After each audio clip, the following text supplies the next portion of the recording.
আমরা নেতা ভোট চুরি করে, রাস্তার কার্পেট চুরি করে, গম চুরি করে, টিন চুরি করে, ঘুষ খায়। বক্তব্য রাখবেন আমাদের ক্যাপ্টেন জনাব আসনাদ আব্দুল্লাহ। আসসালামু আলাইকুম রহমতুল্লাহ। বক্তব্য না, পরিচিতি, কারণ সময় আছে 1.5 মিনিট। 1.5 মিনিটের মধ্যে শেষ করব। নামাজ 5:15-তে, আমার ঘড়িতে 5:12:40। আপনাদের এখানে গত বছর আসছি, এই বছরও আসছি। তবে এই বছর আমরা সাংগঠনিক একটা ভিত্তির মধ্য দিয়ে যাচ্ছি। আমরা প্রত্যেকটা উপজেলাতে যাচ্ছি। এতক্ষণ পর্যন্ত বাংলাদেশে বিদ্যমান সমস্যা নিয়ে কথা হয়েছে।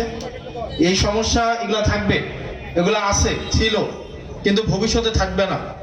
তখন থাকবে না যখন আমরা আমাদের অধিকারটা বুঝে নেওয়ার সাথে সাথে আমরা আমাদের কর্তব্যটাও যখন যথাযথভাবে পালন করব, তখন আর এই জিনিসগুলো থাকবে না।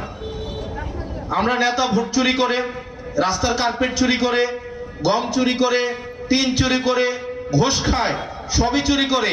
কিন্তু ভোটারদের মধ্যে একটা বড় একটা অংশ আছে যারা ভোটের আগের দিন রাতে ভোটটা চুরি করে, আছে না?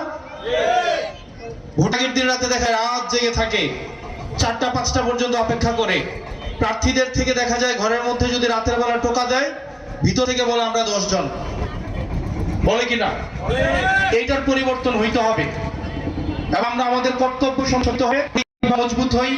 প্রত্যেকটা উপজেলায়, প্রত্যেকটা ওয়ার্ডে আমাদের এনসিপি কমিটিগুলোকে বিস্তৃত করতে হবে। একই সাথে এই নড়াইল থেকে আপনারা জানেন বাংলা সুলতানি আন্দোলন থেকে এই কাজ করে যাচ্ছে। আমরা ডিমিকে আমাদের জায়গা থেকে সাংগঠনিক এবং সার্বক্ষণিক আমাদের সব ধরনের সহায়তা দিব, যাতে করে তরুণ নেতৃত্ব উঠে আসতে পারে এবং আমাদের প্রত্যাশিত বাংলাদেশে উঠতে পারে। নামাজের আর 30 সেকেন্ড আছে, আপনারা থাকবেন, সুস্থ থাকবেন। আপনাদের সাথে দেখা হবে। আসসালামু আলাইকুম রহমতুল্লাহি ওয়া বারাকাতুহু।